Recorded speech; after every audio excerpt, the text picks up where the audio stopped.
Oh, sorry. Greeting everyone. So today's live session is between me and attorney Sharif Silmi from Silmi Law. So in today's video, we'll be discussing about three major mistakes that made in your EB1A petition. So I'll go ahead and start with the first one. So usually when it comes to EB1A, one of the major mistake that petitioner makes is using the letters that lack detail and specificity or often use vague languages. So without providing concrete evidence or at least like including detail and specificity on those letters. So the question may raise in USCIS officer mind that what is the purpose of these letters? So can you probably talk a little bit about like how you evaluate those letters? Yeah, look, I think you're 100% right. I mean, the issue of lack of specificity in letters is not just an issue that we're bringing up. I mean, it's something that we've heard from, our friends at USCIS for a very long time in terms of, what they look for in terms of adjudication. And what we see over and over and over again is that an individual, when they're pursuing an EB1A application or even a national interest waiver application, they tend to focus on providing letters from their circle of professional acquaintances. And then those letters are basically like mini biographies about themselves, or they are like somehow letters that are like explaining why EB1A is appropriate for the individual. And that is not the proper role of letters. A letter should basically be testimonial evidence in an administrative proceeding. So that is the probative evidentiary value of a so-called letter is that it is testimony from a witness. So like if we're trying to put together a case, what we need to think about is what do we need to prove? What is the matter that needs to be demonstrated or proven or shown? And can the letter help do that, right? It's I think just like opinion or general sorts of terminologies are not really going to be sufficient to demonstrate that an individual has sort of reached this very highest level of their specific field of endeavor. So that's why I think that one of the biggest mistakes that we see in EB1A is the idea that folks are essentially providing letters with a lack of specificity. So can you give us some example of how those general terms look like and like how we can address those? Look, I think that basically repeating language from the statute is the first thing to avoid. So if I say, for example, SEMA performs a critical role at Silmi Law, her work is significant, she has extraordinary ability that's demonstrated through outstanding contributions. To be frank with you, such a letter utilized for the purpose of establishing EB1A is useless, right? Rather, what I need to do is I need to talk about what are the specific things that SEMA has done? What are the specific things the individual has done? What have they owned? What have they accomplished? What have they actually engaged in terms of, and that's why I think one way to do this is to kind of think about a contribution based approach. Because at the end of the day, most things relate to contributions. There could also be roles, committees. So for example, a person could be on like a committee that supports, the CISO or the CTO of an organization, right? So you could have a role in a committee, and then that could be explained or articulated in a letter. But usually we think about contributions. And if we're thinking about contributions, then the role of the witness is going to be to say, okay, this individual is responsible for the claimed contribution. Now I want to explain the importance of that contribution and how this individual uh, enabled it to come into fruition, right? So that becomes a very specific explanation, a very specific dialogue. You don't want to have like generalities such as, the individual is critical to our organization and, the work that they've done is significant to our company. Those are generalities. So those are the things you want to avoid. In fact, if one has time, I would encourage them to go to our website at silmilaw.com, and there is a blog that I think it was probably a couple years ago regarding letters and mistakes to avoid in letters, and it really, I think, is useful in sort of understanding this issue, because it's just over and over again what we've seen is that these kinds of letters are in fact, it's not just the matter of it's not proving the individual's case, it's also disproving the case, it's hurting the case that would otherwise be approved is not being approved because they are seeing a situation where there are mistakes being made as it relates to letters. So actually, it was from November of 2021. It's called Mistakes to Avoid with EB1A Recommendation Letters. And one of the things I talk about in there is that letters should be specific or should explain specific terms. And that specific term, for example, and here's the letter if you wanted to look at it. Why the witness. So it's all about a witness who's explaining a letter and why they believe the beneficiary and their contributions are of great significance. So what you want to do is explain the why, right? So explain the why, what actually took place. Now, the other thing that's really, really important is that the relationship between the beneficiary, so the person who's applying for EB1A, and the witness will be looked at by USCIS. So if all of the letters that they're gathering are within their circle of professional acquaintances, that's going to be a red flag. And the policy of the government is that an individual who is seeking EB1A must be known outside of their course of employment. Therefore, those who are outside of their employment should know about them and their work. So again, I think it's really, really a great point regarding mistakes that people make in EB1A is overgeneralizations in letters, and those letters coming from folks who are within their circle of professional acquaintances. Exactly. So I think the other mistake is probably failure to properly articulate the field of endeavor in EB1A petition. So usually a well-defined field of endeavor demonstrates specific area where petitioner excels. So if the field of endeavor is poorly articulated, it might appear to USCIS adjudicator that the petitioner lacks expertise in their field of endeavor. So how do you evaluate that?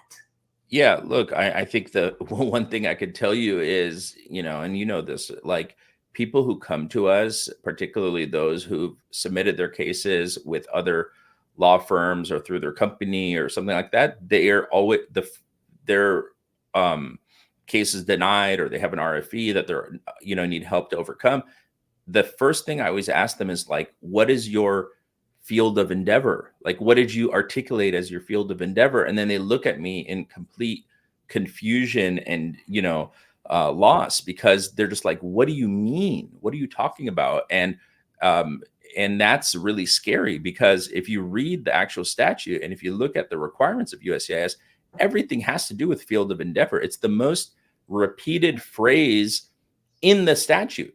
So if you are, preparing or submitting a case that does not articulate specific field of endeavor, then you have no chance of approval. There needs to be unless you're like, either very lucky or, your evidence is really just, because the thing about it is, if you say, like, for example, my field of endeavor is software engineering, or my field of endeavor is, maybe cybersecurity, that's so general that you're going to have to show that you're among the top percentage of software engineers or the top percentage of cybersecurity engineers. Rather than do that, what you could do is make a very specific field of endeavor. So for example, I can articulate my field of endeavor as being a mobile application, developer for, Android based or iOS based, software, targeting, healthcare, company, optimization or something, or appointment optimization, right? So it's like you can get into the weeds, get into the kind of areas of endeavor where you start to narrow it down such that there's not a million people within that space. Otherwise, it's going to be very, very difficult to articulate and demonstrate that you're at that very, very highest level of the field. I think that's going to be quite a challenge. So I would say, yeah, the probably second, very common mistake that people make in EB1A is going to be lack of articulation of a field of endeavor and lack of specificity in articulating a field of endeavor. So I think that's a very, very much a legitimate concern that I have regarding folks' applications for EB1A. Exactly. Thanks so much for clarification. And I think probably the final one and the most common one, because we get this question from clients a lot, that I think one of the most common misconception is including those awards that are self-nominated, or let's say they're not prestigious enough. So usually when it comes to EB1A, so you have to show to USCIS that you are well recognized. So what are, let's say, the requirement for meeting the award requirement? And are those self-nominated awards are considered, can we include them in EB1A petition or not? Absolutely not. I think that, in fact, it's almost fatal to a good EB1A case. And it's so sad because I see folks who would otherwise be approved, right? They could be in one of the, big four firms. They could be in a Google, Microsoft, like doing amazing, amazing work. And then they go and they do like a self-nomination for something that has absolutely no merit to it, absolutely no value in relation to the requirements of establishing that you have extraordinary ability. For God's sake, please do not submit a self-nominating award. I'm not going to name names, but I kind of feel like, doing a Kanye West here and naming names and saying that, like Indian Achievers Award. I'm sorry, it's not going to work for you. Okay. It's not going to work. All right. The other ones are well known. Like, please do not do self-nominating awards for EB1A. The adjudicators are not stupid. Even if they approve the regulatory criteria, they're going to deny you under final merits determination. It's not smart. Anybody who's guiding you to do that is misguiding you. You're wasting your money. You're wasting your time. If you're wanting to demonstrate that you have reached the very highest level of your field, self-nominating, demonstrate that you are recognized within your field of endeavor. You can't recognize yourself as having a claim. That's ridiculously stupid. And there's no other way for me to put it. It is the stupidest thing anybody can do. It is the number one mistake of total ridiculous, worthless evidence is a self-nominating award. All right. So please, I don't know if I could make it any more plain than that. It's really a mistake to do self-nominating award. I really think that anybody that's doing that should reconsider it and not do it again. Now, with regard to awards, look, first of all, awards are mentioned twice in the statute. All right. So there's the idea that if you have a very prestigious national award, that in of itself will meet the requirement of EB1A. Meaning if one is awarded something comparable to a Nobel Prize or, an Academy Award, if they're an actor, or some kind of, Peabody Award as an artist, right? They are going to automatically, meet the requirements of EB1A. Now, most EB1A applications will not meet that one-time achievement criteria, and instead we'll be looking at like, how do I meet a minimum of 3 of 10 criteria, along with demonstrating final merits determination through, the statutory requirements. But when it comes to the regulatory criteria of lesser national awards, what we need to understand is that USCIS is going to look at the award and prize and determine whether there is a focus on that prize being a result of the recipient's activities, or whether it's an award that is issued to their company or organization, right? So that's the first step the adjudicator will take. Is this something for which the individual has done, or is it something for which their company has done? So if it's like a company award, that's not going to qualify. It should be for the individual themselves. Then what they're going to determine is whether the award itself is for,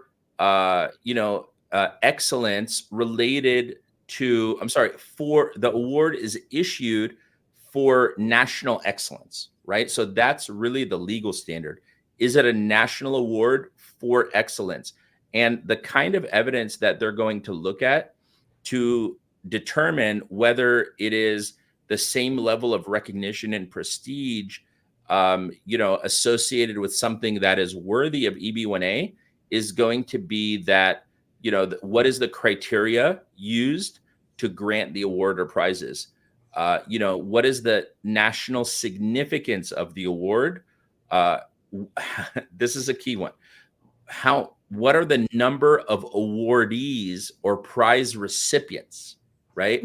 So if this organization issued 10,000 awards, then there's no value to it, right? And is there any limitation on competitors? So those are so just to be another clarity as it relates to awards is scholarships for academic excellence are not considered awards. So you got to be careful about that. You don't want to. So the thing about it is, I do think that there's probative value in one having a scholarship from a prestigious university. However, you do not want to use that under the awards category. So that would be the issue. You don't want to use that as award. However, it could be something that you incorporate into the, petition, perhaps under final merits determination or elsewhere. But you definitely do not want to use that as your basis for award. So, that's the idea. So there's no specific requirement that an award be open to all members in the field, in order to meet the requirement. But any kind of limitations on competitors would be a relevant thing that they would consider. So, things that may establish include so for example, if they say a youth award where could actually work, where all youth were eligible, but people who are more advanced in their careers were not eligible, that could be something that would demonstrate that this individual was a prodigy from a young age, right? So a national youth award would be good evidence for this sort of thing. So those things could be important. And then so early career professional awards, or if you think about it in baseball or sports, it would be a rookie of the year award. If you get a rookie of the year award, you're only competing against other rookies, but it's still a very prestigious award. So those kinds of things are allowed and will be given weight and value for, determining extraordinary ability.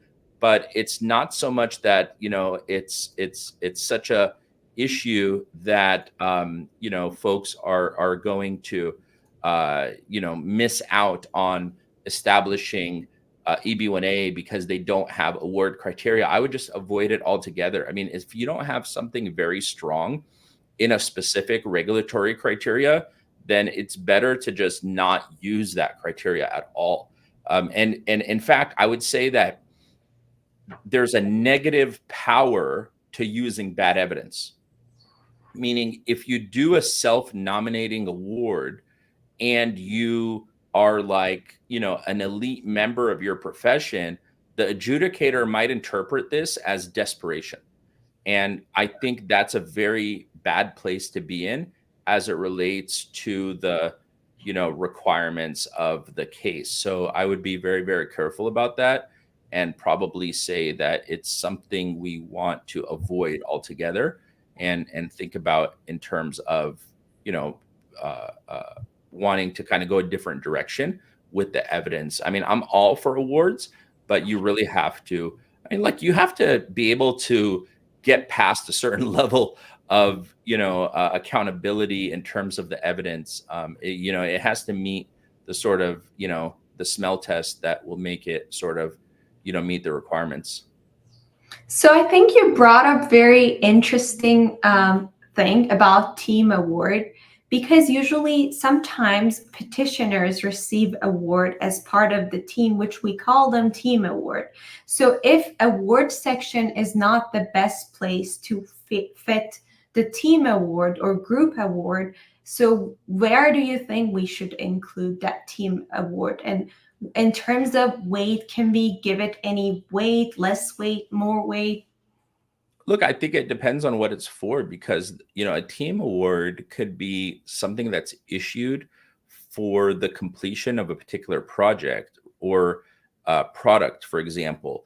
And as such, it might be evidence that one is responsible for originality. It could be as good as a patent in a sense, because it's an existing document that indicates that an individual is responsible for completing some act, and in turn they were issued this award. So I think that a team award could be something that is able to be leveraged for the purpose of demonstrating originality under the original contribution of major significance criteria.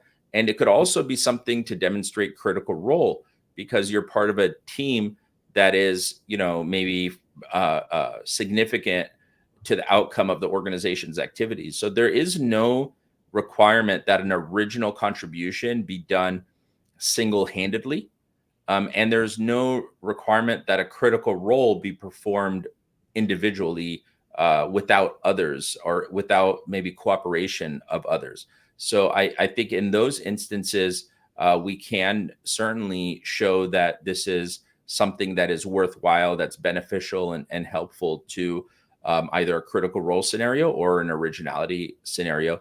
But as you've sort of understood, it's not something that we would want to consider independently under the award criteria. Exactly.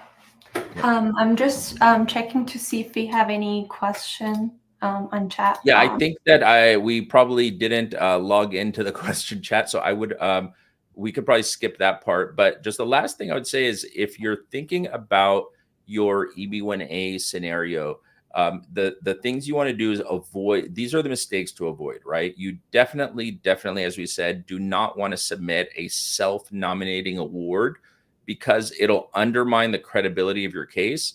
And even if that criteria is approved, it will result in a NOID or denial under a final merits determination.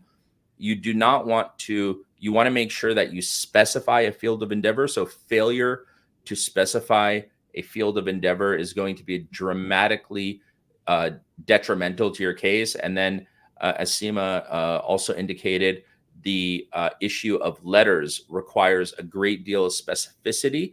And it's very, very important that when you do submit a letter, you do so in a way that includes feedback from individuals who are outside of your circle of professional acquaintances, and that you consider that these are statements from witnesses in an administrative hearing, not letters from your friends asking the adjudicator to be nice to you. All right. And we don't need a mini biography either. So those are the things I would look at in terms of mistakes and, things to avoid. And thank you so much again, Seema, for, guiding this conversation and giving your input here. I think that it's been really, really helpful, and we'll definitely, be back very soon with more updates and information for our friends out there to put them on the right pathway to EB1A. Thank you so much for joining.